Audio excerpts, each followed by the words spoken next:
Hello everyone, আজকে হচ্ছে আমরা তোমার ভাই মোলের পর্যাবৃত্ত ধর্মের নতুন একটা লেকচার শুরু করতেছি ভাই। তো আজকে হচ্ছে আমরা তোমার হচ্ছে ভাই কিছু এমসিকিউ সলভ করবো ইঞ্জিনিয়ারিং কোয়েশ্চেন ব্যাংকের। সো আমরা গত ক্লাসে তোমার কিন্তু অনেকগুলো এমসিকিউ সলভ করে আসছিলাম। আমরা গত ক্লাস হচ্ছে তোমার ভাই 37 নাম্বার এমসিকিউ পর্যন্ত সলভ করছিলাম। আজকে হচ্ছে আমরা 38 থেকে শুরু করবো। কেমন? আমাদের এই চ্যাপ্টার আর 2-3টা থিওরি ক্লাস বাকি আছে, মানে তোমার চুম্বক পদার্থ নিয়ে, বন্ধন ক্রম নিয়ে সব আমরা পড়াই দিব। আগে আমি চাইতেছি আগে যেগুলো আমরা পড়ে আসছি সেগুলোর এমসিকিউগুলো তোমাকে আগে সলভ করে দিতে। কেমন? তাহলে চলো আজকে লেকচার শুরু করার আগে ভাই, এটা হচ্ছে আমাদের ভাই মেইন ফেসবুক গ্রুপ। তুমি যদি এখানে জয়েন দেওয়া না থাকো তাহলে তুমি এখানে জয়েন দিতে পারো। আচ্ছা ভাই, তাহলে চলো আজকে আমরা প্রথমে আমাদের এই 38 নাম্বার এমসিকিউ এটা দিয়ে স্টার্ট করি। দেখো তো এখানে আমাকে ফার্স্টে দেখো বলছে কি পাইরোসালফিউরিক অ্যাসিড কোনটি। আচ্ছা, তো এখানে অনেকগুলো উদাহরণ দেওয়া আছে, তো প্রত্যেকটার নাম সম্পর্কে আমরা জানবো। চলো আমরা আগে এই কোয়েশ্চনটাকে একটু নেক্সট পৃষ্ঠা নিয়ে যাই। চলো এটাকে আমি কপি করলাম, একটা কাজ করি আসো, এটাকে আমরা এখানে একটু করে ফেলি। এই কোয়েশ্চনটাকে চলো আমরা নেক্সট পৃষ্ঠা নিয়ে যাই আসো। তারপরে চলো আমরা এখানে ডিসকাশন করি, অ্যাড টু নিউ পেজ। ওকে ভাই, সেখানে চলো আমরা নিয়ে ডিসকাশন করি এটাকে। দেখো আমাকে জিজ্ঞেস করছি কি নিচের কোনটি পাইরোসালফিউরিক অ্যাসিড। এখানের মধ্যে আমরা কিন্তু 1 এবং যে 5 নম্বরের যে যৌগটা আছে এদের নাম কিন্তু আমরা সবাই জানি। যেমন H2SO3, আমি যদি তোমাকে এখানে লিখে দিই, সাপোজ এখানে কি আছে ফার্স্টে H2SO3 আছে ভাই। H2SO3 যেটা আছে এটার নাম আমরা সবাই জানি সালফিউরাস অ্যাসিড। এটার নাম কী হয় ভাই? এটার নাম হয় তোমার হচ্ছে ভাই সালফিউরাস অ্যাসিড। কেমন? আচ্ছা, এরপরে তুমি যদি দেখো এই যে 5 নম্বরে যেটা আছে H2SO4, 5 নম্বরে যেটা আছে H2SO4 এর নামও কিন্তু আমরা সবাই জানি সালফিউরিক অ্যাসিড। সালফিউরিক অ্যাসিড হয় হচ্ছে যে এটার নাম। কেমন? কিন্তু মাঝখানে 3টা জিনিসের নাম আমরা জানি না। তো এই জিনিসগুলোর নাম একটু আমাদের শিখতে হবে ভাই, কারণ এগুলো যেহেতু পরীক্ষা আসে তাই আমি তোমাকে কিন্তু আস্তে আস্তে করে লিখে দিই। কেমন? তো ফার্স্টে যেটা আছে ভাই H2S2O3, মনে রাখবা এটার নাম হচ্ছে তোমার থায়োসালফিউরিক অ্যাসিড। এটার নাম কি মনে রাখবা? Thiosulphuric acid. আচ্ছা, এদের আমাদের এই চ্যাপ্টারে শেষের দিকে একটা টপিক আছে অজৈব যৌগের নামকরণ, তখন আমি তোমাকে আরও ডিটেলসে শেখাবো কি যে এই যৌগগুলোর নামগুলো কেমনে আসছে। আপাতত এই লেকচারে তো আমরা অজৈব যৌগের নামকরণ আলোচনা করতেছি না, তাই আমাদের যতটুকু দরকার আমরা ততটুকুই শিখতেছি। কিন্তু আমরা অজৈব যৌগের যখন আমরা নামকরণ শিখবো তখন আমরা এটাও দেখাই দিব যে এটার নাম থায়োসালফিউরিক অ্যাসিড কেন হইলো, থায়ো কথাটার অর্থ কী, সবগুলো তখন আমরা দেখাই দিব। আপাতত এই লেকচারে আমাদের যতটুকু লাগে আমরা ততটুকুই পড়তেছি। কেমন? লাস্টের দিকে একটা লেকচার আসবে অজৈব যৌগের নামকরণের উপর, তাহলে এটা হবে আমাদের ভাই থায়োসালফিউরিক অ্যাসিড। আচ্ছা, এরপর আরেকটা তোমার কি আছে ভাই এখানে H2S2O8। এই H2S2O8 এটার নাম হচ্ছে তোমার প্যারক্সি ডাইসালফিউরিক অ্যাসিড। এটার নাম কি বলতো? প্যারক্সি ডাইসালফিউরিক অ্যাসিড। প্যারক্সি ডাইসালফিউরিক অ্যাসিড। আচ্ছা, আর লাস্টে একটা আছে ভাই তোমার হচ্ছে ভাই H2S2O7, এটার নাম হচ্ছে তোমার ভাই পাইরোসালফিউরিক অ্যাসিড। H2S2O7 এটার নাম কি তোমার? এটার নাম হচ্ছে তোমার ভাই পাইরোসালফিউরিক অ্যাসিড। আমাদের একটু মুখস্থ রাখতে হবে, কিন্তু আমি বারবার বলতেছি এই পাইরো কথাটা কোত্থেকে আসলো, প্যারক্সি কথাটা কোত্থেকে আসলো, থায়ো কথাটা কোত্থেকে আসলো, এগুলো আমরা সব কখন শিখবো? যখন আমরা অজৈব যৌগের নামকরণ পড়বো। কিন্তু এখন যেহেতু আমাদের অজৈব যৌগের নামকরণ আমরা পড়তেছি না, জাস্ট আমাদের এখানে এই সংকেতটা জানা লাগতেছে, তাই আমরা এখানে এই নামকরণটা নিয়ে আলোচনা করতেছি না, জাস্ট সংকেতের নামগুলো দ্বারা কোনটা বোঝায় সেটা আমরা চিনে রাখতেছি। এটাকে আমরা বলি পাইরোসালফিউরিক অ্যাসিড। কেমন? তাহলে আমাকে কোয়েশ্চন জিজ্ঞেস করছি কি পাইরোসালফিউরিক অ্যাসিড কোনটা, তাহলে সেটা হবে কোনটা? H2S2O7। তাহলে ডি নাম্বার হবে আমাদের আনসার। চলো আমরা এখানে দাগাই দিই, ডি নাম্বারটা হচ্ছে আমাদের এখানে আনসার। কেমন? আশা করি জিনিসটা আমরা এখানে ভাই বুঝতে পারছি সবাই। আচ্ছা, তাহলে দেখো এরপর আমাকে কি জিজ্ঞেস করছে ভাই? এরপর আমাকে জিজ্ঞেস করছে নিচের কোন যৌগে আয়রনের জারণ মান সর্বনিম্ন। এটার একটা টেকনিক তোমাকে আমি শিখাবো। আসো একটা কাজ করি, তাহলে চলো এই জিনিসটাকে তো আমরা নেক্সট পৃষ্ঠায় নিয়ে যাই। আসো, তাহলে এই কোয়েশ্চনটাকে আমি একটু কপি করলাম, এখানে করলাম একটু কারেন্ট পেজ কপি করলাম, কাট করলাম, এটাকে কাট করে চলো আমি এখানে আলোচনা করি। কেমন? তাহলে এখানে আমাকে জিজ্ঞেস করছে নিচের কোন যৌগের মধ্যে আয়রনের জারণ মান সর্বনিম্ন, এটা তোমাকে জিজ্ঞেস করা হয়েছে। আচ্ছা, এখানে আমি তোমাকে চলো টেকনিকটা শিখাই। আমি কিন্তু না দেখেই বলে দিতে পারবো এটার আনসার ডি হবে। এটা আমি কি বলবো? না দেখে বলে দিতে পারবো। তাহলে চলো আমি আগে আনসারটা লিখে দিই। এটার আনসার কত হবে বলো তো? এটার আনসার কিন্তু ডি হবে। ভাই আপনি না দেখে কীভাবে বলছেন এটা ডি হবে, বা কীভাবে এত চিন্তা করা ছাড়া আমি কীভাবে বলছি, চলো সব তোমাকে আমি টেকনিক এখানে শিখাবো। দেখো কীভাবে বলছি আমি তোমাকে, চলো শিখে আসো। একটা জিনিস দেখো, এখানের মধ্যে তুমি যদি এই যৌগটার মধ্যে আয়রনের জারণ সংখ্যা সাপোজ ধরে বের করবা, ফার্স্টের যৌগটাতে ফার্স্টে কী করবো আমরা? K4FeCN6 ধরে এই যৌগটার মধ্যে আয়রনের জারণ সংখ্যা আমরা বের করবো। তো কীভাবে বের করতে পারি আমরা জানি পটাশিয়ামের +1 হয়, তাহলে K4 মানে +1 × 4 হবে, প্লাস আয়রনের সাপোজ তুমি X ধরে নাও, সায়ানাইডের -1 হয়, তাহলে -1 × 6 হবে, টোটাল যোগেরটা 0 হয়। তো এখানে তাহলে কত পাবা 4 + x -6 = 0 আসবে। তাহলে এখানে x = কত আসবে বলো তো, x = 2 আসবে। তাহলে এটা কাজ করে আসো, এটাকে আমরা এই পাশে নিয়ে যাই আসো, আর এটাকে চলো আমরা এই পাশে নিয়ে আসি। অর্থাৎ এই যে K4 FeCN6 এই যোগটাতে তোমার এই আয়রনের জারণ সংখ্যা কত আসছে, +2 আসছে। তোমাকে সর্বনিম্ন কোনটা হবে জিজ্ঞেস করছে। সেকেন্ড যোগ কী দেওয়া আছে, K2 FeO4। তাহলে এই যোগটাতে পটাশিয়ামের হচ্ছে +1 × 2 হবে, আয়রনের তুমি জানো না, আর এখানে অক্সিজেনের -2 করে হয়, তার × -2 = 0 হবে। তাহলে এখানে কত আসবে ভাই, 2 আসবে, +x আসবে, -8 = 0 হবে। সো এখানে x এর ভ্যালু কত চলে আসবে, x এর ভ্যালু তোমার এখানে 6 চলে আসবে, রাইট। আচ্ছা, তারপর যদি তুমি থার্ড যোগটা দেখো Fe2O, এই যোগটার মধ্যে আয়রনের তুমি ধরো জানো না, তাহলে 2x হবে, আর অক্সিজেনের হচ্ছে -2 হয়, তাহলে = 0 হয়। তাহলে এখানে কত আসবে দেখো, x = 1 চলে আসবে, রাইট। 2x = 2, তাহলে x = 1 চলে আসছে এখানে। আর FeCO5 এটার কত হবে দেখো, আয়রনের তো তুমি জানো না, x ধরছ। আচ্ছা, এই যে CO যেটা আছে এটাকে আমরা বলি কার্বন মনোঅক্সাইড। কার্বন মনোঅক্সাইড হচ্ছে একটা যৌগ, কার্বন মনোঅক্সাইড হচ্ছে কি একটা যৌগ। তো যৌগের জানার সময় কত হয়, 0 হয়, 0 × 5 হবে, তাহলে = 0 হবে। আমি তোমাকে বুঝাই বলি, এই যে CO এটাকে আমরা কি বলি, এটাকে আমরা বলি হচ্ছে তোমার ভাই কার্বন মনো অক্সাইড বলি। আর কার্বন মনো অক্সাইড হচ্ছে তোমার একটা যৌগ, আর যৌগের জারণ সংখ্যা কত হয়, যৌগের আমরা সবাই জানি একটা যৌগের জারণ সংখ্যা কিন্তু 0 হয়। তাইলে আয়রনের জারণ সংখ্যাকে আমরা x ধরে নিছি, কার্বন মনো অক্সাইড এটা জারণ সংখ্যা তাহলে 0 হবে × 5 হবে, আর টোটাল যৌগটার জারণ সংখ্যা কত হবে, 0 হবে। তাহলে এখান থেকে আমরা কী বের করে ফেলতে পারি, এখান থেকে আমরা বের করে ফেলতে পারি x এর জারণ মান এখানে কত, 0। অর্থাৎ এই 4টা যৌগের মধ্যে কোনটা সর্বনিম্ন দেখো তো, আমাকে জিজ্ঞেস করছে কি সর্বনিম্ন কোনটা। সর্বনিম্ন আমরা দেখতেছি ভালো করে, x = 0। x = 0 তুমি কোনটাতে পাইছো, এই ডি নাম্বারে পাইছো, তাই এখানে আনসার হচ্ছে তোমার ডি নাম্বার।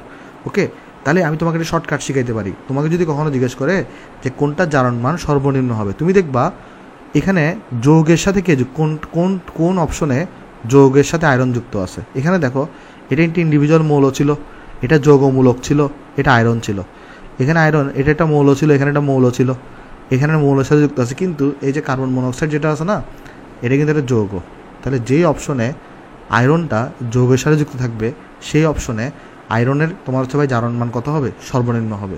বুঝতে পারছি আমরা। যেমন এখানে দেখো, এখানে সিওর সাথে যুক্ত আছে, তাহলে সিও একটা যৌগ, তো যৌগের জারণ মান 0, তাহলে আয়রনের জারণ মানটা কত হবে, জারণ সংখ্যা কত হবে, এখানে 0 হবে। কেমন? তাহলে এখান থেকে আমরা একটা শর্টকাট মনে রাখতে পারি বা একটা ট্রিক্স মনে রাখতে পারি।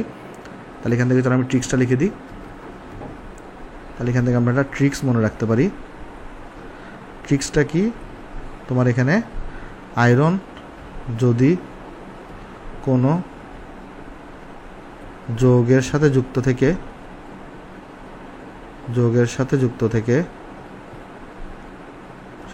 থেকে নতুন যৌগ গঠন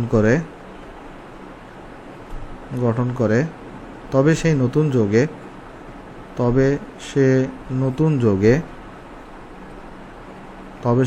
যৌগে আয়রনের জারণ মান সর্বনিম্ন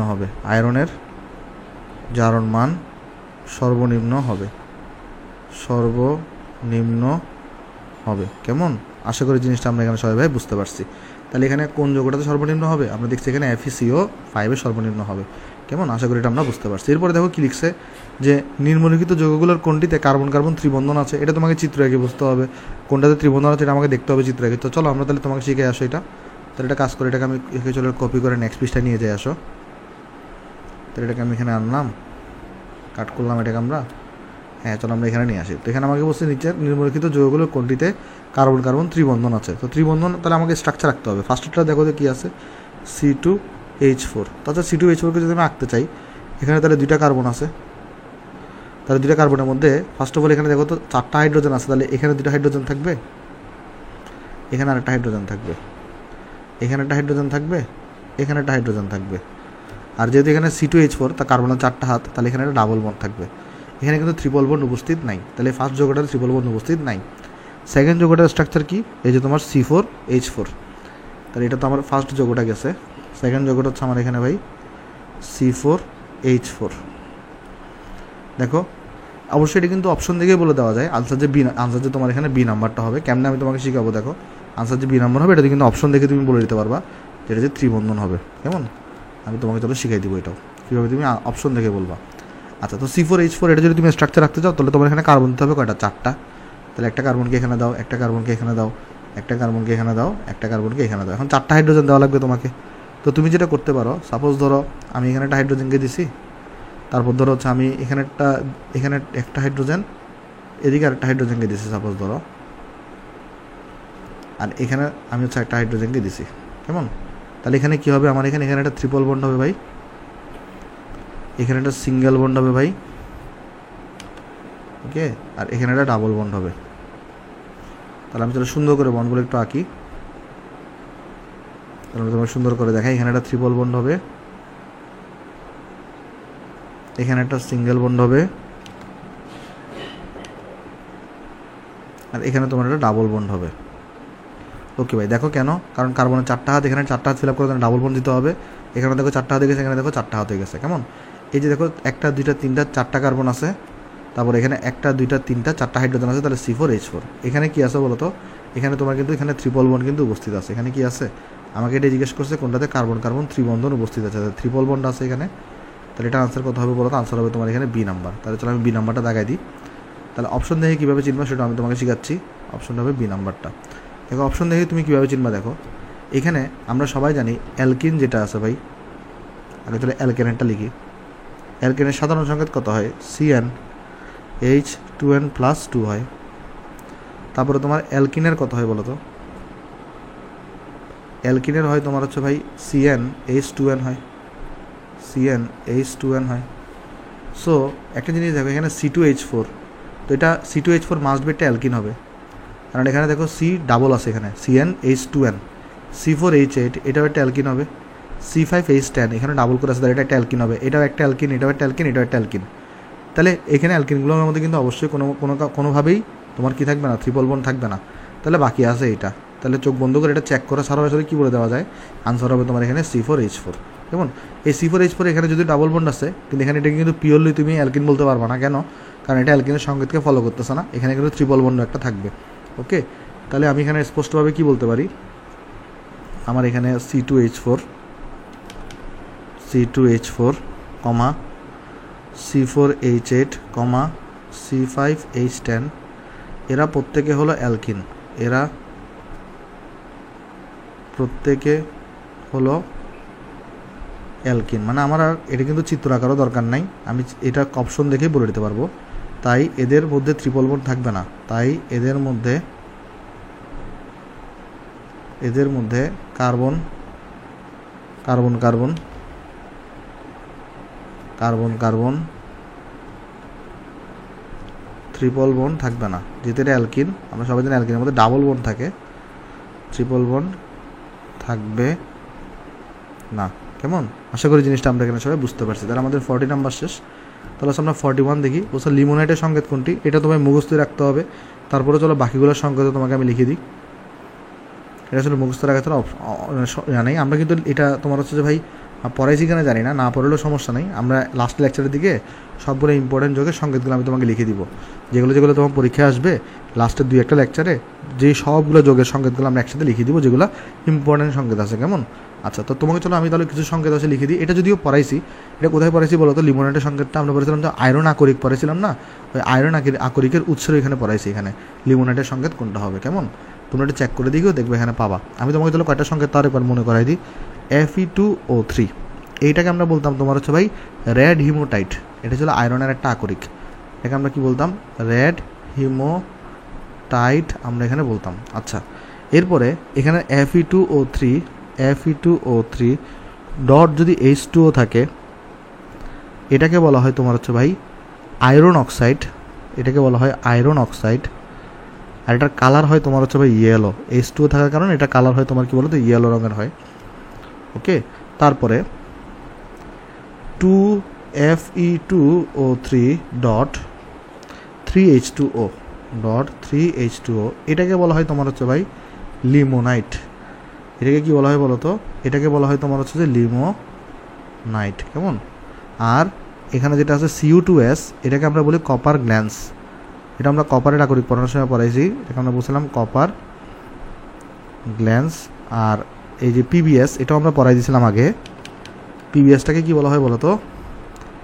এখানে যদি আমরা লিখি PbS, এটাকে বলা হয় তোমার হচ্ছে ভাই গ্যালেনা। PbSটাকে কি বলে ভাই? PbSটাকে বলে তোমার হচ্ছে ভাই গ্যালেনা, কেমন? এগুলো ছিল আমাদের ইম্পর্টেন্ট সংকেত। তাহলে এখানে আমাকে লিমোনেটের সংকেত জিজ্ঞেস করছে, তো লিমোনেটের সংকেত বি নাম্বারটা। তাহলে চলো আমি এখানে দাগাই দিই, আমার লিমোনেটের সংকেত কোনটা হবে এখানে? লিমোনেটের সংকেত হবে আমার বি নাম্বারটা। ওকে, আচ্ছা। তারপর আমাকে জিজ্ঞেস করছে কোনটি ফেরোম্যাগনেটিক মৌল। আমরা জানি সবাই এই রুহুল রাদার, মানে ফেল করি নাই, রুহুল রাদার পালালে পিটাবে, এগুলো ছিল ফেরোম্যাগনেটিক মৌল। তাই এখানে কোবাল্ট, এটা কিন্তু আমাদের ফেরোম্যাগনেটিক মৌল হবে। তো তারপরে চলো আমি তোমাকে লিখে দিয়ে আসো এখানে। এক সেকেন্ড আসো, আমরা একটা খালি পেজ নিই, এখানে দাঁড়াও। এখানে চলো আমি তোমাকে লিখে দিই ফেরোম্যাগনেটিক মৌল কারা।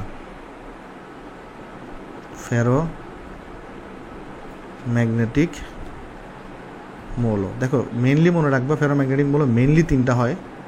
একটা আয়রন,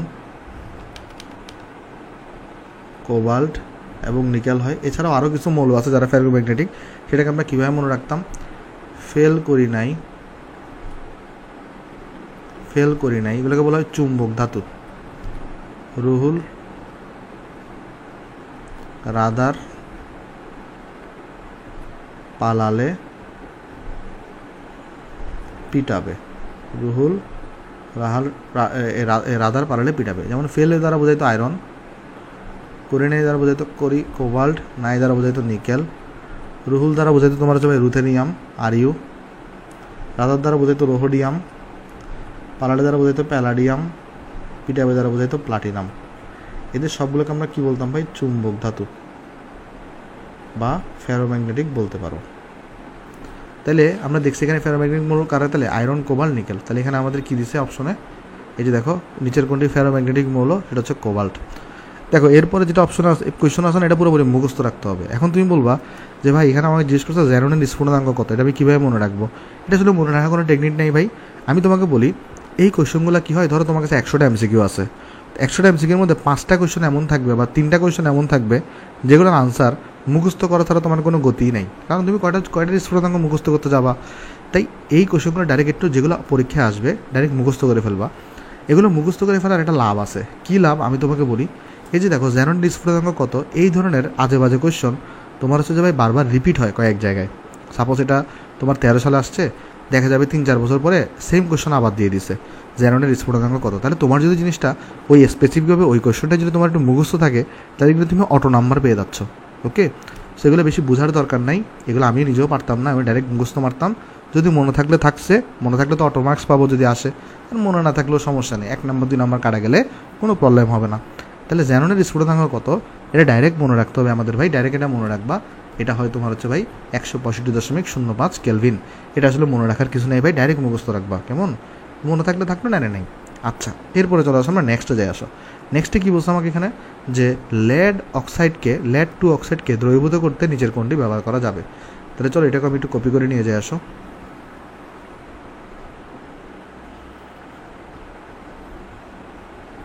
হ্যাঁ, আমরা চলো এটাকে একটু কপি করলাম, এখানে রাখি। আসো আমি কোয়েশ্চেন করছি কি, যে লেড টু অক্সাইডকে দ্রবীভূত করতে নিচের কোনটি ব্যবহার করা যাবে। এখানে একটা ব্যাপার স্যাপার আছে, কি মনে রাখবো আমি তোমাকে বলি। লেড টু অক্সাইড মানে কি? Lead oxide. আগে চলো এটার একটু পরিচয় লিখে দিই। লেড টু অক্সাইড বলতে কি বোঝায়? লেড টু অক্সাইড বলতে বোঝানো হয় লেড অক্সাইড। এখানে একটা জিনিস তোমাকে মনে রাখতে হবে, সেটা হচ্ছে লেড অক্সাইড যেটা আছে না, সেটা শুধুমাত্র হচ্ছে নাইট্রিক অ্যাসিডের মধ্যেই দ্রবণীয় হয়। তাহলে আমরা মনে রাখবো যে লেড অক্সাইড শুধুমাত্র নাইট্রিক অ্যাসিড অর্থাৎ HNO3তেই দ্রবণীয় হয়, অন্য কোনো জায়গায় কি হয় না বলতো, এটা দ্রবণীয় হয় না। তাই এখানে তোমাকে জিজ্ঞেস করছে এটাকে দ্রবণীয় করতে কোনটি ব্যবহার করা যাবে? Nitric acid. এটাও তোমাকে মুখস্থ রাখতে হবে, এটাও বোঝার কিছু নাই। যে মনে রাখবে কি, লেড অক্সাইড যেটা আছে ভাই, লেড অক্সাইডকে দ্রবীভূত করতে কোনটিকে ব্যবহার করা হবে? লেড অক্সাইডকে দ্রবীভূত করতে নাইট্রিক অ্যাসিড ব্যবহার করা হবে। কেন? কারণ লেড অক্সাইড শুধুমাত্র নাইট্রিক অ্যাসিডেই দ্রবণীয় হয়। একটু তোমাকে এটা মুখস্থ রাখতে হবে, কেমন? তাহলে চলো আমি এখানে আনসার দেখাই দিই। তাহলে এখানে আমার আনসার কী হবে? এটা আমার আনসার হবে নাইট্রিক অ্যাসিড। ওকে, একটু আমাদের মনে রাখতে হবে এটা। আচ্ছা ভাই, এদের মধ্যে রিয়াকশনটা কীরকম হয় একটু আমাকে দেখান। চলো রিয়াকশনটা দেখাই তোমাকে, আসো। এখানে কী হয়, ধরো তুমি এটা লেয়ার অক্সাইডকে নিছো, এর সাথে ধরো তুমি এটা নাইট্রিক অ্যাসিডকে নিছো, তো কী উৎপন্ন হবে? Lead nitrate. তারপর তোমার এখানে আরেকটা কী উৎপন্ন হবে? পানি তৈরি হবে। তো এখানে যেহেতু নাইট্রেট 2টা আছে, তাহলে এখানে 2 দিয়ে দাও, একটা সমতা হয়ে গেছে, কেমন? এইভাবে তোমার হচ্ছে ভাই বিক্রিয়া হয়। মনে রাখবা লেড অক্সাইড শুধুমাত্র কী হয়? নাইট্রিক অ্যাসিডেই দ্রবণীয় হয়। আশা করি জিনিসটা এখানে ভাই বুঝতে পারছো। এই অ্যান্সার হবে এখানে নাইট্রিক অ্যাসিড। তাহলে চলো আমাদের প্রথম পৃষ্ঠার সব মনে এমসিকিউ শেষ। হ্যাঁ, 44 পর্যন্ত আমাদের শেষ। ওকে, আমরা চলো তাহলে 45 থেকে স্টার্ট করি, আসো। এরপরে কী বলছো তোমার এখানে দেখো, নির্মাণ রাসায়নিক সংকেতগুলো থেকে কার্নালাইট যৌগকে শনাক্তকরণ করো। দেখো আমি তোমাদেরকে যখন পটাশিয়ামের আকরিক পড়াচ্ছিলাম তখন আমি তোমাকে 2টা সংকেত নিয়ে পড়াইছিলাম। আমি বুঝলাম এই 2টা সংকেতে সবাই গোলমাল পাকায়। একটা ছিল ক্যানাইট আর একটা ছিল কার্নালাইট। দেখো 2টা সংকেত ছিল, একটা ছিল তোমার হচ্ছে ভাই ক্যানাইট আর আরেকটা ছিল তোমার হচ্ছে ভাই কার্নালাইট।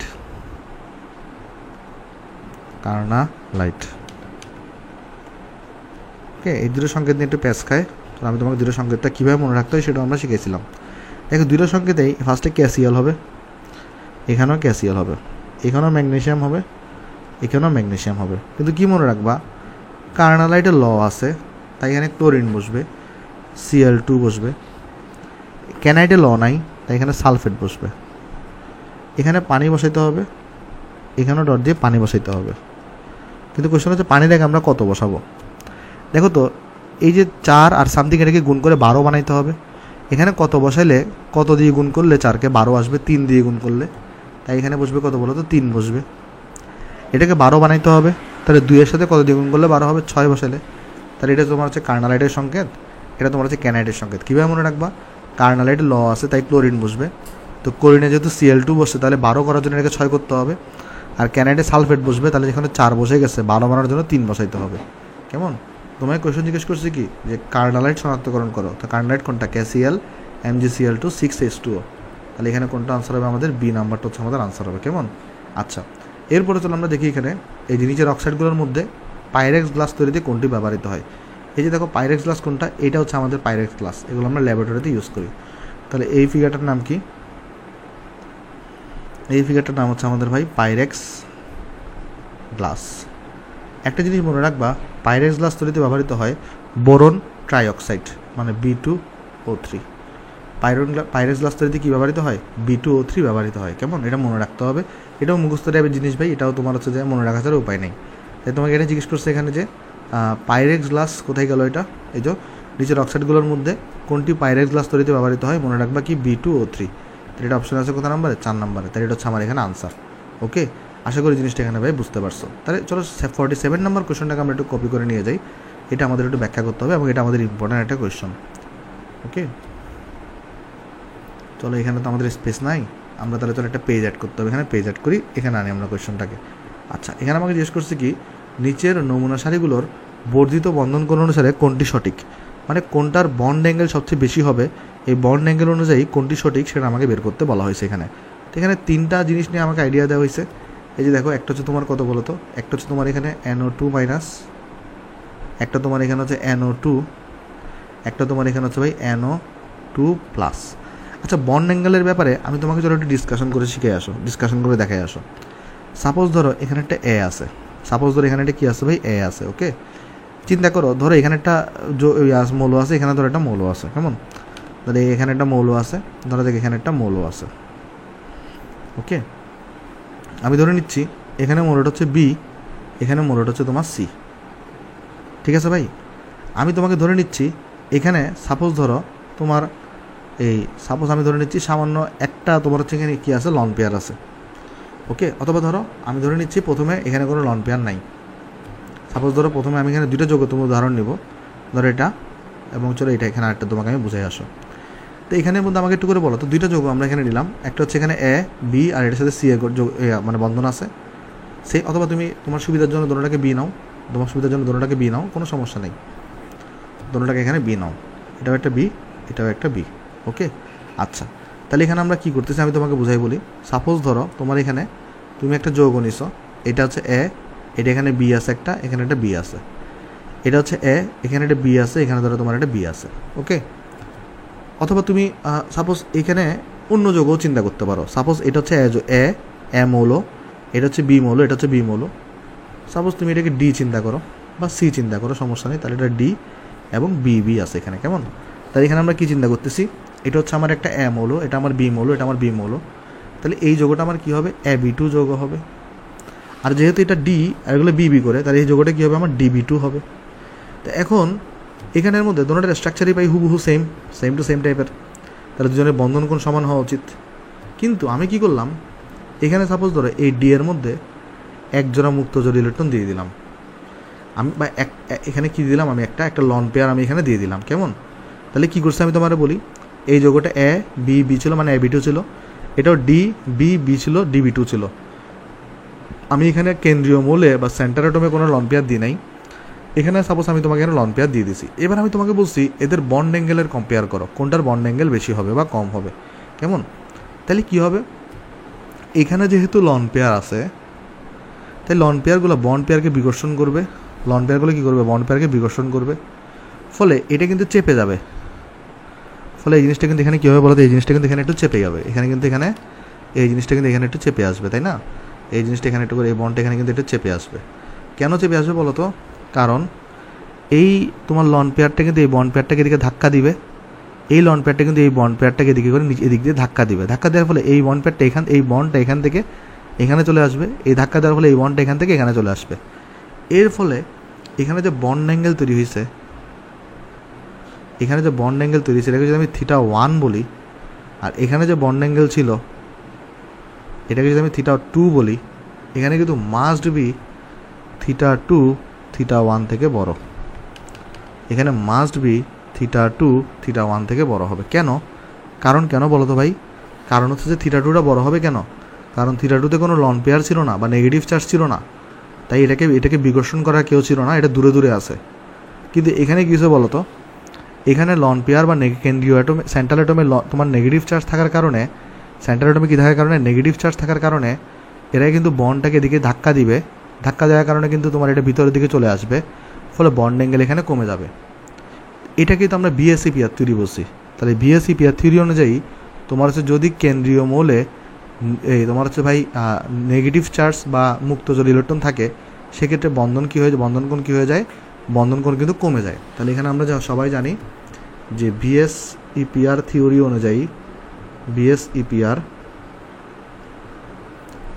অনুযায়ী সেন্ট্রাল অ্যাটমে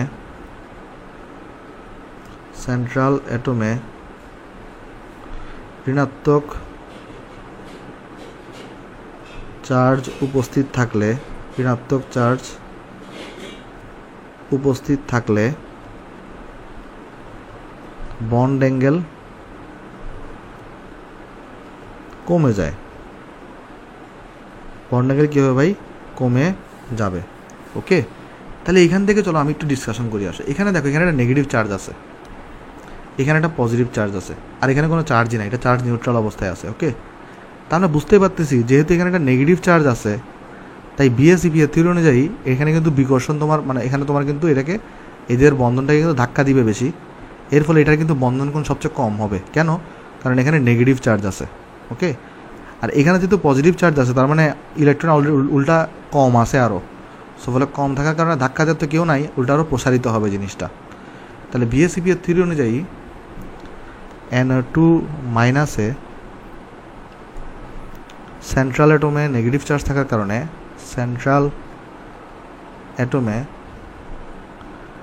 নেগেটিভ চার্জ থাকার কারণে কারণ এখানে দেখো নেগেটিভ আছে তো একটা, তাই না? নেগেটিভ চার্জ থাকার কারণে এর বন্ড অ্যাঙ্গেল সবচেয়ে কম হবে,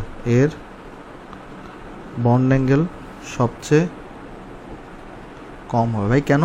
কারণ আমরা মাত্র এখন দেখাইছি তোমাকে, এখানে দেখো, এই যে দেখো আমরা এখানে মাত্র দেখাইছি তোমার যদি নেগেটিভ চার্জ থাকে সেটার ক্ষেত্রে কী হয়?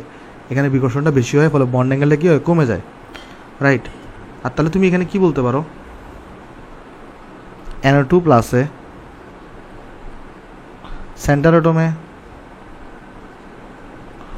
সেন্ট্রাল অ্যাটমে পজিটিভ চার্জ থাকার কারণে, পজিটিভ চার্জ থাকা মানে কি ইলেকট্রন অভাব আছে, তার মানে এখানে একটা ইলেকট্রন তো বিকর্ষণ করার প্রশ্নই ওঠে না। সেক্ষেত্রে তাহলে কী হবে, তোমার এখানে পজিটিভ চার্জ থাকার কারণে এটা তখন, এটা যেহেতু এখানে ইলেকট্রন নাই, তাই এখানে বিকর্ষণ করার কোনো প্রশ্নই ওঠে না। তাই এখানে কী হবে ভাই, বিকর্ষণ না করলে কী হবে, এই বন্ধনটা আরও তোমার হচ্ছে ভাই এখানে মানে বিকর্ষণ কী করবে না বলো তো, সেন্টার অ্যাটমটা করবে না, যেহেতু এখানে পজিটিভ চার্জ আছে। তাই উল্টা এই নেগেটিভ চার্জগুলো, মানে চিন্তা করে দেখো, সাপোজ যদি তোমাকে আমি আরেকটা যোগ দিই, ধরো এখানে ই দিলাম, এখানে ধরো বি দিলাম, এখানে ধরো তোমাকে আমি বি দিলাম, তাহলে কী হবে চিন্তা করি আমি এখানে, ধরো এই যোগটাকে আমি বললাম EB2, সাপোজ এই যোগটাকে আমি কী বললাম EB2, ধরো এখানে একটা পজিটিভ চার্জ রাখছি। তো পজিটিভ চার্জ রাখলে কী হবে, উল্টা এই বন্ড ইলেকট্রনটা কেটে টান দিবে এদিকে, এই বন্ড ইলেকট্রনটা কেটে দিকে টান দিবে, ফলে এর ফলস্বরূপ কী হবে, এর ফলস্বরূপ এখানে যে বন্ড অ্যাঙ্গেল আছে, এর ফলস্বরূপ এখানে যে বন্ড অ্যাঙ্গেল আছে, এই বন্ড অ্যাঙ্গেলটা কিন্তু অনেক বেশি পরিমাণে বেড়ে যাবে। এখানে যে বন্ড অ্যাঙ্গেল θ3 ধরি, তাহলে θ3 কিন্তু ম্যাক্সিমাম হবে। কেন, কারণ এখানে এই পজিটিভ চার্জ থাকার কারণে এই পজিটিভ চার্জে এই বন্ডে যে ইলেকট্রনগুলো আছে সেগুলো পজিটিভ চার্জের দিকে ধাবিত হবে, এই বন্ডে যে ইলেকট্রন আছে সেটা পজিটিভ চার্জের দিকে ধাবিত হবে, ফলে এটা কিন্তু এদিকে সরে আসবে। ফলে এটা কীভাবে বলতো, এখানে এটা কিন্তু এভাবে করে এখানে, এই যে এখান থেকে কিন্তু এভাবে করে সরে আসবে, এটা কিন্তু এভাবে করে এখানে সরে আসবে। সরে আসার কারণে এই যে বন্ড অ্যাঙ্গেলটা, এই বন্ড অ্যাঙ্গেলটা দেখো এখানে বেড়ে গেছে। কেমন, তাহলে এখান থেকে আমরা বলতে পারি যে যদি নেগেটিভ চার্জ থাকে তাহলে বন্ড অ্যাঙ্গেল সবচেয়ে কমে যায়, আর যদি পজিটিভ চার্জ থাকে তাহলে বন্ড অ্যাঙ্গেল সবচেয়ে বেড়ে যায়, আর যদি পজিটিভ নেগেটিভ কিছু না থাকে তাহলে সেটা মাঝারি পর্যায়ের হয়। তাহলে এখানে NO2+ সেন্টার অ্যাটমে পজিটিভ চার্জ থাকার কারণে, পজিটিভ চার্জ থাকার কারণে এর বন্ড অ্যাঙ্গেল সবচেয়ে বেশি হবে, এর বন্ড অ্যাঙ্গেল সবচেয়ে বেশি হবে, সবচেয়ে বেশি হবে। তাহলে আমরা দেখতেছি সবচেয়ে বন্ড অ্যাঙ্গেল বেশি কার, NO2+-এর, যেহেতু এখানে পজিটিভ চার্জ আছে, পজিটিভ চার্জ থাকার কারণে এই বন্ডের ইলেকট্রনগুলো তার দিকে ধাবিত হবে। এর ফলে তোমার এখানে কী হবে, এর ফলে তোমার এখানে বন্ডগুলো দূরে সরতে থাকবে, ফলে বন্ড অ্যাঙ্গেল তোমার এখানে বৃদ্ধি পাবে। কেমন, আর সবচেয়ে বন্ড অ্যাঙ্গেল কার কম হবে, NO2-এর। কেন, কারণ এখানে মাইনাস চার্জ থাকার কারণে ওই মাইনাসের চার্জগুলো বন্ডের ইলেকট্রনগুলোকে বিকর্ষণ করবে, ফলে বন্ডের ইলেকট্রনগুলো চেপে যাবে, আর চেপে যাওয়ার কারণে এখানে বন্ড অ্যাঙ্গেল সবচেয়ে কমে যাবে। তাহলে এটা সবচেয়ে বন্ড অ্যাঙ্গেল সবচেয়ে কম, এটার বন্ড অ্যাঙ্গেল সবচেয়ে বেশি, মাঝখানে থাকবে তোমাকে NO2। তাহলে বন্ড অ্যাঙ্গেলের ক্রম হচ্ছে তোমার এটা। আশা করি তোমরা বুঝতে পারছো। নেগেটিভ চার্জ থাকলে এটাকে চাপাই দিবে, ফলে বন্ড অ্যাঙ্গেল কমে গেছে নর্মাল অবস্থায়। এটা পজিটিভ চার্জ থাকলে এটাকে এদিকে টান দিবে, দিকে টান দিবে, ফলে এখানে বন্ড অ্যাঙ্গেল বেড়ে যাবে। তাহলে আমরা এখান থেকেও দেখতে পাচ্ছি আসলে θ1 সবচেয়ে কম, তার থেকে θ2 বড়, তার থেকে θ3 বড়। ওকে, তাহলে এখান থেকে আমরা মানে আসলে ডিসকাশন আসতে পারি পজিটিভ চার্জের বন্ড অ্যাঙ্গেল সবচেয়ে বেশি হবে, নেগেটিভ চার্জের বন্ড অ্যাঙ্গেল সবচেয়ে কম হবে নেগেটিভ চার্জযুক্ত সেন্টার অ্যাটমে। তাহলে এখানে অপশন আনসার কোনটা হবে, NO2- থেকে NO2 বড়, NO2 থেকে NO2+ বড়, তার আনসার হবে ডি নাম্বারটা। কেমন, আনসার কত হবে এখানে, আনসার হবে তোমার এখানে ডি নাম্বারটা। তাহলে যদি আমরা নেক্সটে যাই আসো, চলো আমি এখানে দাগাই দিয়ে আসো ডি নাম্বারটা। তাহলে আমাদের 47 কত আসছে আনসার, আমাদের এখানে 47 আসছে আমাদের এখানে ডি। তো আমি আশা করি তোমরা এই জিনিসটা এখানে সবাই বুঝতে পারছো। তাহলে চলো আমরা এখানে নেক্সটে যাই আসো। নেক্সট আমাদের কোয়েশ্চেন করছে কি ভাই, যে কোন নিচের কোনটি সবচেয়ে দুর্বল প্রকৃতির মিথস্ক্রিয়া, মানে দুর্বল প্রকৃতির তোমার আকর্ষণ বলে এখানে জিজ্ঞেস করা হয়েছে। এখানে ভ্যান ডার ওয়ালস আকর্ষণ দেওয়া আছে, হাইড্রোজেন বন্ধন দেওয়া আছে, সমুদ্রের বন্ধন দেওয়া আছে, দ্বিপোল আকর্ষণ দেওয়া আছে। আমরা জানি এদের সবার মধ্যে কে সবচেয়ে দুর্বল হয় বলো তো, ভ্যান ডার ওয়ালস আকর্ষণ যেটা আছে সবচেয়ে দুর্বল হয় হচ্ছে এটা। আমরা কিন্তু এটাও শিখে আসছিলাম পৃথিবীর সবচাইতে দুর্বল বল হচ্ছে যে লন্ডন বিস্তরণ বল। দেখো তোমার অপশনে যদি লন্ডন বিস্তরণ বল এবং ভ্যান ডার ওয়ালস বল দুটোটা উপস্থিত থাকতো, তাহলে তুমি দাগাইতা কোনটা বলো তো, লন্ডন বিস্তরণ বলটা দাগাইতা, কারণ লন্ডন বিস্তরণ বল সবচেয়ে কম। কিন্তু যেহেতু এখানে লন্ডন বিস্তরণ বল অপশনে নাই, তাহলে তোমার এখানে কি দাগাইতে হবে, ভ্যান ডার ওয়ালস আকর্ষণ এটা দাগাইতে হবে। কেমন, আশা করি জিনিসটা আমরা এখানে সবাই বুঝতে পারছি। আচ্ছা, তাহলে চলো আমরা হচ্ছে তোমার এখানে নেক্সটে যাই আসো। নেক্সটে আমার এখানে দেখো কী বলছে, এখানে নেক্সট আমাকে বলতেছে পর্যায় সারণীর চতুর্থ পিরিয়ডের 2A গ্রুপে উপস্থিত মৌলটির ইলেকট্রন বিন্যাস হলো। তাহলে এখানে একটা পর্যায় সারণী দেওয়া আছে, মানে পর্যায় সারণী কিছু মৌল দেওয়া আছে, ইলেকট্রন বিন্যাস। এদের ইলেকট্রন বিন্যাসগুলোর মধ্যে কোন মৌলটা চতুর্থ পিরিয়ডের 2A গ্রুপে অবস্থিত সেটা তোমাকে বের করতে বলা হয়েছে। খুবই ইজি কোয়েশ্চন, খুবই ইজি কোয়েশ্চন। কেমনে আমি তোমাকে বলি, এখান থেকে কিছু আইডিয়া তুমি নিতে পারো। এ দেওয়া আছে মানে কি বলতো, আমরা সবাই জানি এ দেওয়া থাকে মানে কিন্তু S অথবা P ব্লক মৌল, আর বি দেওয়া মানে হচ্ছে তোমার ডি অথবা F ব্লক মৌল, ডি অথবা F ব্লক মৌল, রাইট। তাইলে ভাই যেহেতু এখানে 2A দেওয়া, তাহলে কিন্তু একটা S ব্লক মৌল, তাহলে S ব্লক অথবা P ব্লক মৌল। আরও 2A দেওয়া থাকলে কিন্তু সেটা এস ব্লকই হয়, কারণ পি ব্লকগুলো কী হয় বলো তো 3A, তারপরে তোমার এখানে 4A এরকম করে হয়। তাহলে এখানে দেখো চতুর্থ পিরিয়ড, তার মানে 4 পর্যন্ত যাবে, এবং এস ব্লক বলো এখানে দেখো 4S2 হয়েছে, লাস্টে এসে গেছে এটা। তার আনসার কত হবে এখানে? 49-এর আনসার হবে তোমার 49-এর আনসার হবে তোমার এ নাম্বারটা। কেমন দেখো কেন এখানে ফার্স্ট করে চতুর্থ পিরিয়ড, তাহলে 4 পর্যন্ত গেছে, 2A তার মানে এটা এস ব্লক মূল এবং 2 থাকবে এখানে, তো 4S2 আছে। কেমন? তাহলে আনসার এখানে কত হবে? আনসার এখানে হবে 1 নাম্বারটা। আশা করি এটা বুঝতে পারছো। দেখো এটা আনসার কেন হবে না? কারণ এখানে 4 পর্যন্ত যায় নাই। এটা আনসার কেন হবে না? কারণ এখানে ডি ব্লক মূল। তাহলে এখানে আনসার হবে এইটা, কারণ এখানে 1 তো 4 পর্যন্ত গেছে আর এখানে 2টা আছে। কেমন? আশা করি জিনিসটা আমরা এখানে সবাই বুঝতে পারছি ভাই। তাহলে চলো আমরা নেক্সটে যাই। আসো, আমাদের তো এখানে এটা গেল, আমরা এটাও আলোচনা করলাম। হ্যাঁ, চলো আমরা তাহলে 50 নাম্বারটা দেখে আসো। 50 নাম্বারে তোমার কি বলতেছে ভাই, যে গ্যাসীয় অবস্থায় নিরপেক্ষ পরমাণুতে একটি ইলেকট্রন যোগ করলে যে শক্তির পরিবর্তন হয় তাকে কি বলা হয়? দেখো তো ভাই, একটি ইলেকট্রন যোগ করলে সেই ক্ষেত্রে শক্তির পরিবর্তনকে আমরা কি বলতাম? ইলেকট্রন আসক্তি বলতাম না? তাহলে এখানে আনসার কী হবে? এখানে আনসার হবে তোমার ইলেকট্রন আসক্তি। তাহলে আমরা কিন্তু অলরেডি সংজ্ঞার সময় শিখে আসছি, সংজ্ঞা পড়ানোর সময়, যে একটা তোমার পরমাণুতে একটি ইলেকট্রন যোগ করলে যে শক্তির পরিবর্তন হয় তাকে আমরা কি বলি? ইলেকট্রন আসক্তি বলি। সেখানে আনসারটা আমরা সরাসরি আমরা কি বলে দিব? ইলেকট্রন আসক্তি বলে দিব। আশা করি জিনিসটা আমরা এখানে বুঝতে পারছি। এরপরে 51 নম্বর যে কোয়েশ্চনটা আছে এটা পুরোপুরি তোমাকে মুখস্থ রাখতে হবে, মুখস্থ রাখা ছাড়া কোনো গতি নেই। 51 নম্বর কোয়েশ্চনে তোমার কি বলছে? 51 নম্বর কোয়েশ্চনে তোমার এখানে বলা হচ্ছে যে ভাই, যে নিচের কোন গ্রুপ বিকারক নিকেল ধাতুর উপস্থিতি নির্ণয় করে? এটা মনে রাখবা, গ্রুপ 3B, এটা মনে রাখবা, গ্রুপ 3B। এটা মুখস্থ রাখা ছাড়া ভাই গতি নেই। তোমার কি বলছে এখানে? নিচের কোন গ্রুপ বিকারক নিকেল ধাতুর উপস্থিতি নির্ণয় করে, মানে কোন গ্রুপটা দ্বারা আমি নিকেল, তোমার হচ্ছে যে নিকেলকে আমি কীভাবে চিনব, এটা কোনটা, মানে এই নিকেলকে শনাক্তকরণ কীভাবে করব, কোন বিকারকের সাহায্যে?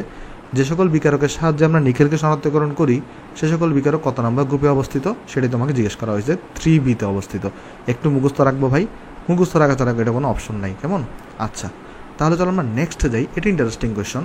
4s2 3d7 যোজনী শেল ইলেকট্রন বিন্যাস বিশিষ্ট মোল সম্পর্কে কোন উক্তিটি ভুল? এখানে কি জিজ্ঞেস করা হয়েছে? তোমার একটা ইলেকট্রন বিন্যাস তোমাকে দেওয়া আছে 4s2 3d7, এইটার সম্পর্কে কোন উক্তিটা ভুল, এই জিনিসটা তোমাকে জিজ্ঞেস করছে। কি জিজ্ঞেস করছে বলো তো? সঠিক জিজ্ঞেস করা নাই, কি জিজ্ঞেস করছে? ভুল জিজ্ঞেস করছে। তা আমি তোমাকে এই ধরনের অঙ্কের ক্ষেত্রে বলছি, প্রশ্নের ক্ষেত্রে বলছি, তোমার যে পরিচিত অপশনগুলো আছে তুমি আগে সেটার দিকে তাকাও। কি কি অপশন আছে তোমার দিকে দেখো। ফার্স্ট অফ অল, এই অপশনটা কিন্তু আমার পরিচিত না। স্থিতিশীল অক্সাইড, এই জিনিসটা কিন্তু আমরা তেমন একটা কিন্তু এর সাথে পরিচিত না। আবার ই নাম্বার অপশনটা অসম্পূর্ণ। ই নাম্বার অপশনটা এখানে কি আছে? পুরোপুরি দেওয়া নাই, তাহলে এটা হচ্ছে অসম্পূর্ণ। সো আনসার তাহলে এখানে আমরা 1 এবং 5কে দেখে দিব না। দেখো 1 এবং 5কে দেখে আমরা কেন আনসারটা বলবো না? কারণ প্রথম কথা হচ্ছে যে ভাই, 1 নম্বর অপশনটার সাথে আমরা তেমন পরিচিত না, আর 5 নম্বর অপশনটা তোমার অসম্পূর্ণভাবে দেওয়া আছে। সো 1 এবং 5 থেকে আমরা এই কোয়েশ্চনটার আনসার আমরা বলতে পারবো না। ওকে, 1 নম্বর থেকে যদিও বলা যায়, কিন্তু আমরা যেহেতু পরিচিত না তাই এটা থেকে আমরা আনসার দিব না। চলো আমরা 2, 3 এবং 4 অপশন নাম্বার চেক করে দেখি। বলছি কি, মৌলটি অবস্থান্তর মৌল। হ্যাঁ, এখানে তো এটা অসম্পূর্ণ অবস্থায় আছে, তাহলে এটা কারেক্ট, এটা কিন্তু ভুল না, এটা কিন্তু ট্রু। ওকে, যেহেতু এটা অবস্থান্তর মৌল, আমরা জানি অবস্থান্তর মৌল কি গঠন করে? রঙিন যৌগ গঠন করে, তাহলে এটাও কারেক্ট বা এটাও ট্রু। মৌলটি 7Bতে অবস্থিত না ভাই, এটা কারেক্ট না, এটা কিন্তু ভুল। কেন? আমি তোমাকে কী শিখেছিলাম? এটা কত নম্বর গ্রুপে অবস্থিত হবে দেখো তো। এখানে কি দেওয়া আছে? 4s2 3d7, তো 2 আর 7 যোগ করে কত হয়? 9 হয়। আমরা জানি 8, 9, 10 হইলে গ্রুপ নাম্বার কত হয়? 8B হয়। আমরা শিখে আসছিলাম না ভাই, যদি 8, 9, 10 হয় তাহলে কত হয়? গ্রুপ নাম্বার 8B হয়। 11 হইলে গ্রুপ নাম্বার 1B হয়। 12 হইলে যোগফল গ্রুপ নাম্বার 2B হয়। এটা আমরা শিখে আসছিলাম। তো এখানে যেহেতু এখানে তোমার 4s2 3d7 আছে, তো 2 আর 7 যোগ করলে 9 হবে। 9 হলে কিন্তু এখানে গ্রুপ নাম্বার কত হবে? 8B হবে, কিন্তু এখানে বলছে 7B অবস্থিত। তাহলে এই জিনিসটা আমার এখানে কি ভাই? ভুল বা ফলস। তাহলে এটাই আমাকে দেখাতে বলছে কোনটা এখানে ফলস। কেমন? আশা করি জিনিসটা আমরা এখানে ভাই বুঝতে পারছি। এরপরে 53 নম্বর যে কোয়েশ্চনটা আছে, এটা নিয়ে আমি নিজেও অনেক ঝামেলায় পড়তাম। এটা জিজ্ঞেস করতে কি যে আমি ঝামেলায় পড়তাম। এখানে দেখো দুইটা জিনিস আছে, একটা হচ্ছে HNO3, একটা হচ্ছে H2SO4। তো একটা উৎপাদনের পদ্ধতিকে আমরা বলি হ্যাবার বস প্রণালী, আরেকটাকে আমরা বলি অসওয়াল্ড প্রণালী। আমি ঝামেলায় পড়তাম যে কোনটারে আসলে কি বলে। যেমন এখানে দেখো তোমার কোয়েশ্চনে করছে কি, শিল্পের অ্যামোনিয়া থেকে HNO3 তৈরির পদ্ধতিকে কি বলা হয়? চলো তোমাকে আমি একটা চোরাই টেকনিক শিখে আসো। কি চোরাই টেকনিক? দেখো একটা আছে ভাই HNO3, একটা আছে তোমার কি বলতো HNO3, আর আরেকটা আছে তোমার ভাই H2SO4। তো তুমি যদি ভাই এখানে বলে দুইটারই কেন্দ্রীয় মৌলের যদি জারণ সংখ্যা ব্যয় করো, দেখবা সালফারের জারণ সংখ্যা আসবে +6, নাইট্রোজেনের জারণ সংখ্যা আসবে +5। দেখো সালফারের জারণ সংখ্যা কত আসে ভাই? +6 আসে। নাইট্রোজেনের জারণ সংখ্যা কত আসে? +5 আসে। এখানে 5 আর 6-এর মধ্যে কে বড়? 6 হচ্ছে বড়। যেটা বড় এখানে 6 হচ্ছে তোমার কি বলতো বড়। যে বড় তাকে আমরা কি বলি? বস বলি না? যে আমাদের বড় থাকে তাকে আমরা কি বলি? বস বলি, রাইট? তাহলে জিনিসটা বুঝো, এই যে নাইট্রোজেন এবং সালফারের মধ্যে সালফারের জারণ সংখ্যা +6, নাইট্রোজেনের জারণ সংখ্যা +5। তো 5 আর 6-এর মধ্যে কে বড়? 6 হচ্ছে বড়। তো যে বড় তাকে আমরা কি বলি? বস বলি। তাহলে মনে রাখবা H2SO4 তৈরি করা হয় হ্যাবার বস প্রণালীতে। H2SO4 কি পদ্ধতিতে তৈরি করা হয়? হ্যাবার বস প্রণালীতে H2SO4 তৈরি করা হয়। এভাবে মনে রাখলে তুমি কখনোই ভুলবা না। তাহলে আরেকটা কি পদ্ধতি আছে? অসওয়াল্ড পদ্ধতি। তাহলে সেটাতে কি তৈরি করা হবে? HNO3 তৈরি করা হবে। এটা কোন পদ্ধতিতে তৈরি করা হয়? অসওয়াল্ড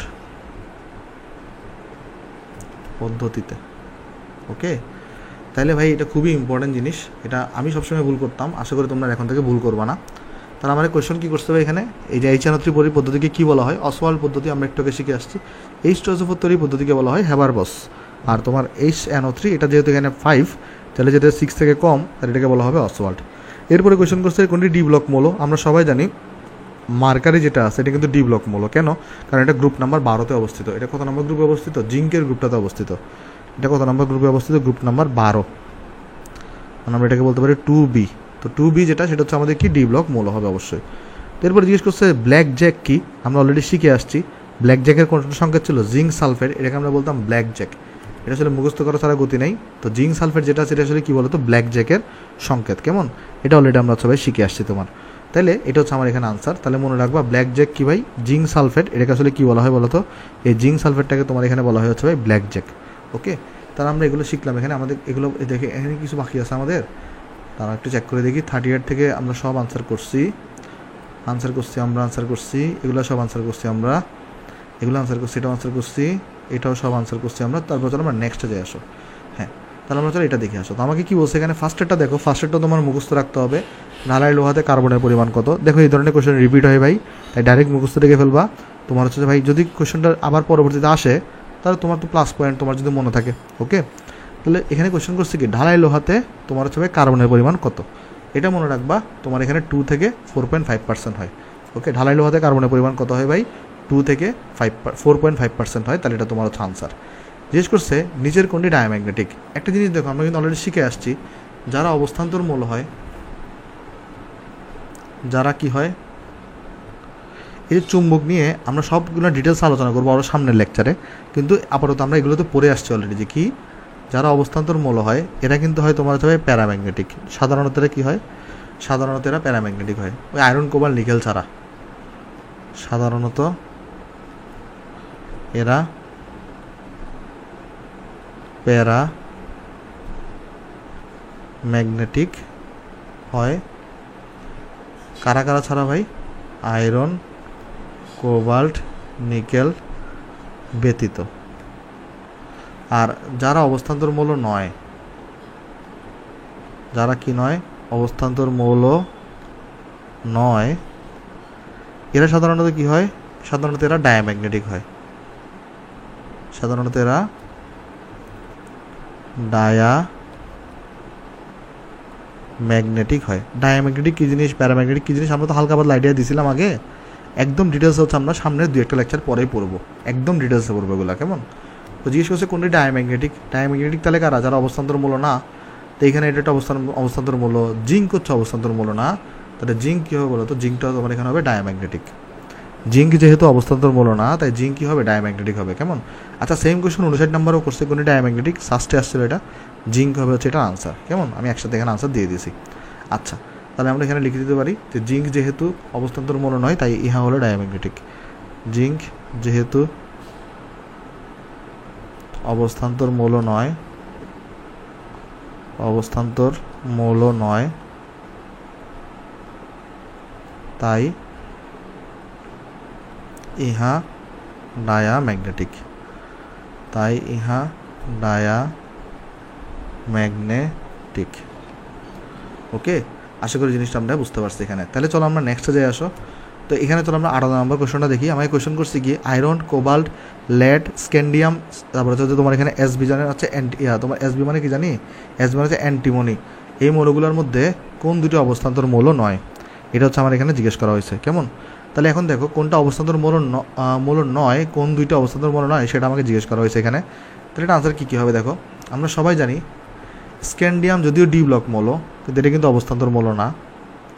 তারপরে তোমার কী হবে, লেড, এটা কিন্তু পি ব্লক মৌল। আর এখানে যে অ্যান্টিমনি আছে এটাও কিন্তু তোমার এখানে কী বলতো, পি ব্লক মৌল, কারণ নাফিস আছে আন্টির বাসায়।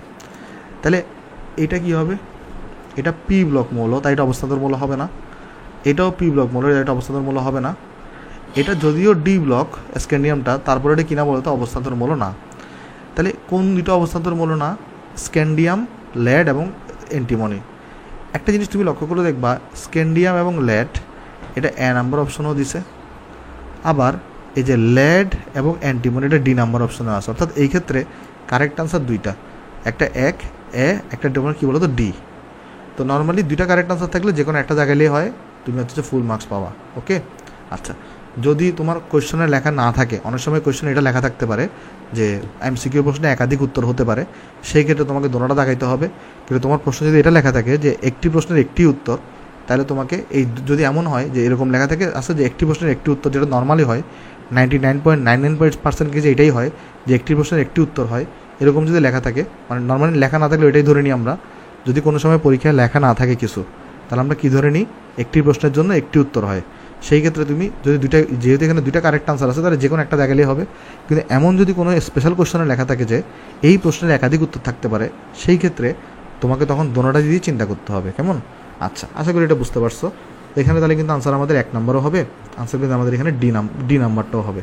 আচ্ছা, তারপরে তো আমরা নেক্সট যে আসো 60 নম্বরে দেখে আসো। এখানে আমার 60 নম্বরে কী বলতেছে, 60 নম্বর আমার এখানে বলা হচ্ছে ভাই তোমার যে কপার সালফেট এই যে CuH2SO4 দ্রবণে অতিরিক্ত অ্যামোনিয়ায় জলীয় দ্রবণ যোগ করলে গাঢ় নীল বর্ণের যে দ্রবণটিতে যৌগ উৎপন্ন হয় সেটি হলো। একটা জিনিস দেখো, এখানে কপার সালফেট দ্রবণে তুমি NH3 যুক্ত করতেছ, তাহলে এখানে তো এইটার সাথে সামথিং NH3 টাইপের কিছু একটা থাকবে এখানে। এইখানে মধ্যে দেখো তো NH3 আছে এই অপশনটার মধ্যে না। তাহলে আমি তোমাকে বুঝাই বলি, তুমি কি করতেছো এখানে, তুমি এখানে যেটা করতেছো কপার সালফেট দ্রবণের মধ্যে NH3 যুক্ত করতেছো, NH3 এর জলীয় দ্রবণ অ্যাকুয়াস যুক্ত করতেছো।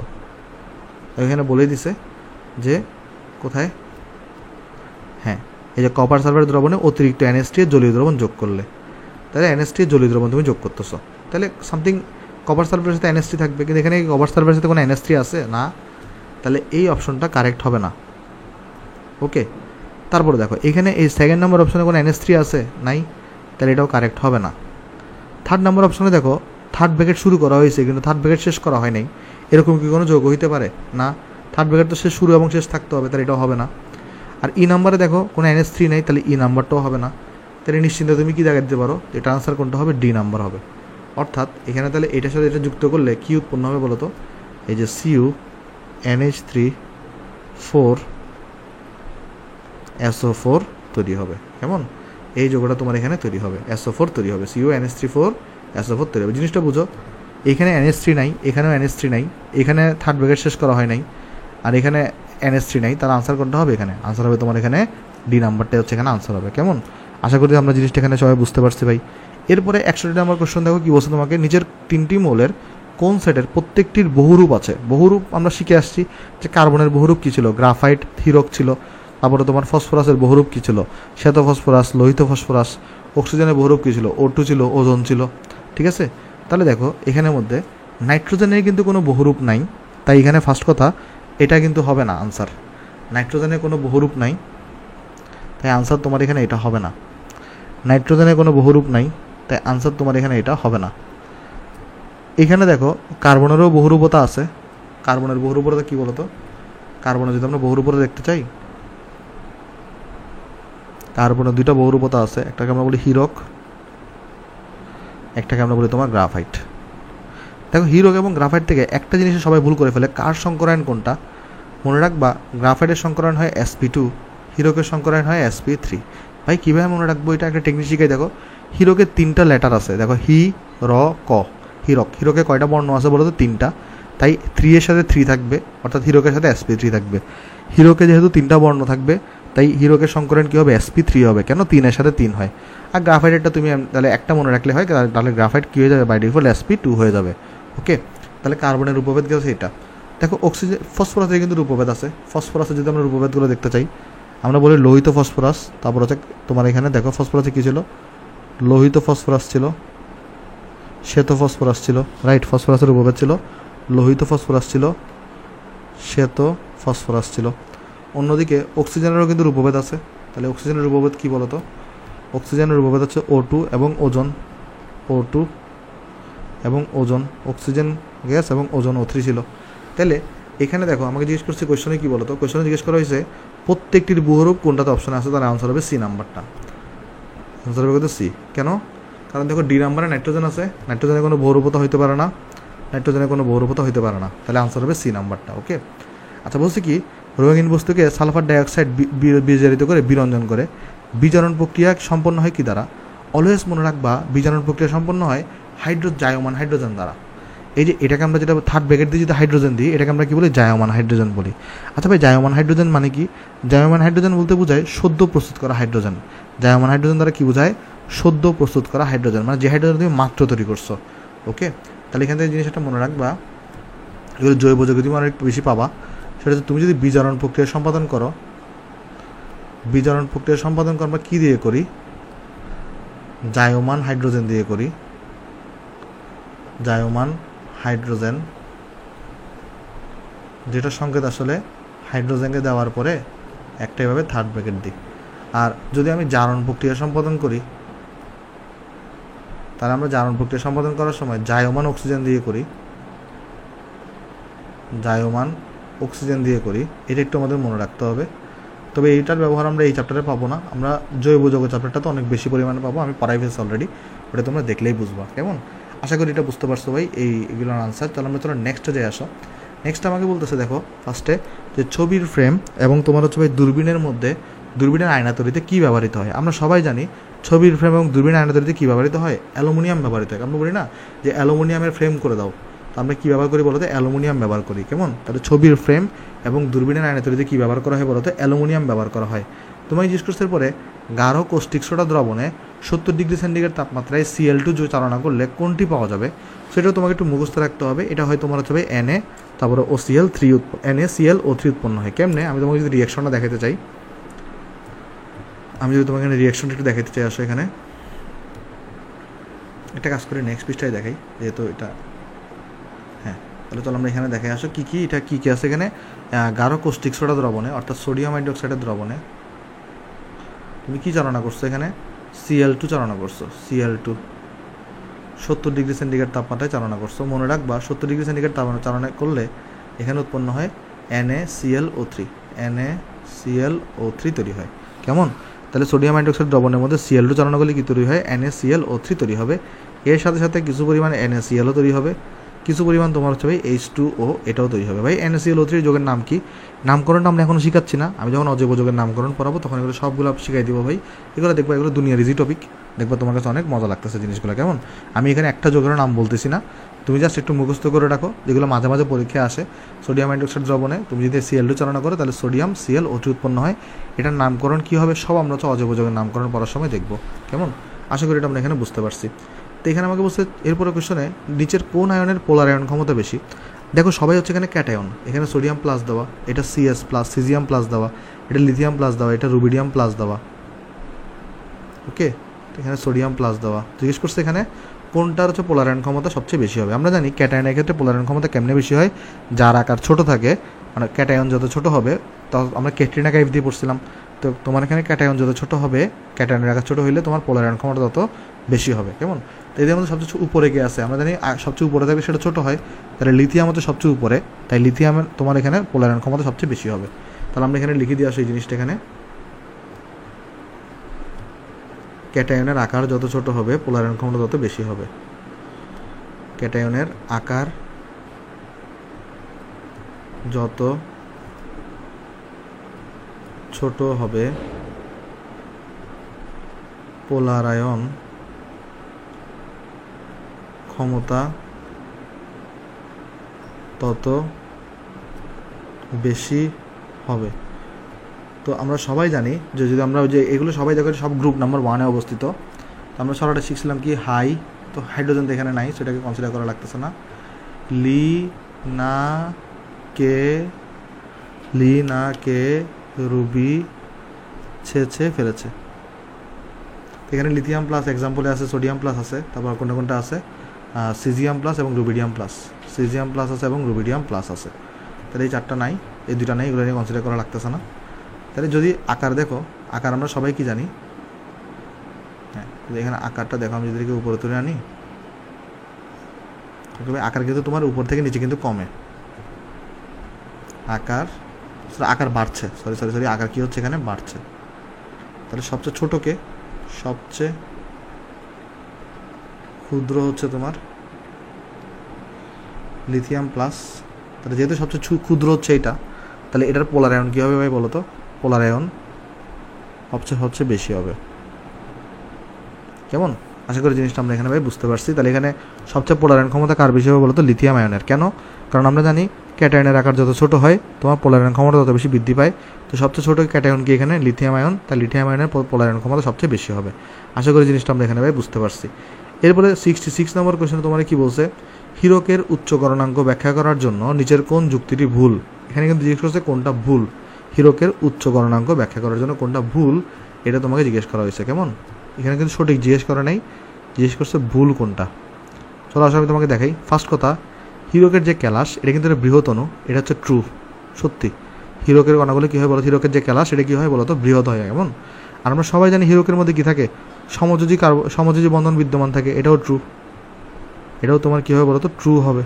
আচ্ছা, তাহলে ডি নাম্বার দেখো, হীরককে যেহেতু হীরকের মধ্যে সমযোজী বন্ধন বজায় থাকে, তাই ডি নাম্বার অপশনে হীরক গলানোর জন্য সমযোজী বন্ধন ভাঙতে হবে। এটাও তো সঠিক ভাই। কেন? কারণ হীরকের ক্যালাসের মধ্যে যে কণাগুলো থাকবে, সেই হীরকের কণাগুলো কার্বন কার্বন সমযোজী বন্ধন দ্বারা যুক্ত হয়। তাহলে যদি হীরকটাকে তুমি যদি গলাইতে চাও, তাহলে সেই সমযোজী বন্ধনটাই তোমার এখানে ভাঙতে হবে। এবং হীরকের কণাগুলো sp3 সংখ্যায়, তো এটাও কিন্তু ট্রু, কারণ হীরক 3 ওয়ার্ডের, আর 3 ওয়ার্ডের হলে sp3 হয়। দেখো সি নম্বরে কি বলছে? যে হীরকের আন্তঃআণবিক আকর্ষণ বল অত্যন্ত তীব্র। এটা কিন্তু ফলস। কেন? যেহেতু এর মধ্যে সমযোজী বন্ধন আছে ভাই, তাহলে সমযোজী বন্ধন থাকলে কিন্তু আন্তঃআণবিক আকর্ষণ কিন্তু অত্যন্ত তীব্র হয় না। আন্তঃআণবিক আকর্ষণ অত্যন্ত তীব্র হয় কোথায় বলো তো? আয়নিক বন্ধন থাকলে। তাই সমযোজী বন্ধন থাকলে কিন্তু হ্যাঁ মোটামুটি বেশি হয়, ঠিক আছে, কিন্তু অত্যন্ত তীব্র হয় না। তাহলে এটা হচ্ছে ফলস। এটাই তোমার হচ্ছে ভুল তথ্য। সি নাম্বারটা হচ্ছে তোমার এখানে আনসার। কেমন? তোমাকে জিজ্ঞেস করছে কোনটা ভুল, 3 নাম্বারটা ফলস, তাই 3 নাম্বারটা হচ্ছে তোমার হচ্ছে আনসার। এরপরে জিজ্ঞেস করছে কোন বন্ধনটি গঠনের কারণে পানিতে চিনি দ্রবীভূত হয়? আমরা সবাই জানি হাইড্রোজেন বন্ধন। কেন?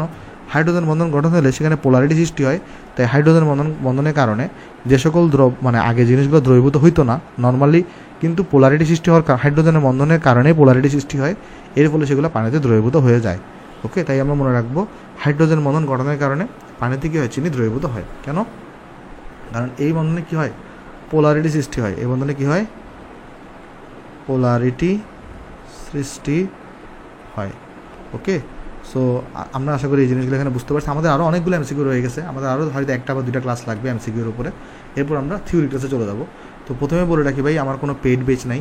তুমি চাইলে আমাকে পার মান্থে 150 টাকা করে পে করতে পারো যদি তুমি পারো। আসলে ইফ ইউ ক্যান, কোনো জোর জবরদস্তি নাই। কে টাকা দিচ্ছ কে টাকা দিচ্ছ না এগুলো কখনো হিসাব রাখা হবে না ভাই। এগুলো হচ্ছে নাম্বার ভাই, এই নাম্বারগুলো তুমি পাঠাইতে পারো। তবে একটাই রিকোয়েস্ট থাকবে ভাই, প্লিজ প্লিজ প্লিজ কোনোখানে কল করি, এইসব নাম্বারে কল করিও না ভাই। তোমার যদি কোনো কিছু জানার ইচ্ছা থাকে, কোনো কিছু কোয়ারি থাকে, তুমি হচ্ছে ফেসবুক গ্রুপে পোস্ট করলেই হবে ভাই। প্লিজ ডোন্ট কল এগুলো নাম্বারে। আর তুমি আজকে ভিডিওটা ভালো লাগলে ভিডিও তুমি লাইক করতে পারো, ভিডিও তোমার সাথে শেয়ার করতে পারো, আমার ইউটিউব চ্যানেল নতুন ইউটিউব চ্যানেল সাবস্ক্রাইব করতে পারো। তাহলে সবাই ভালো থাকবেন ভাই। আসসালামু আলাইকুম।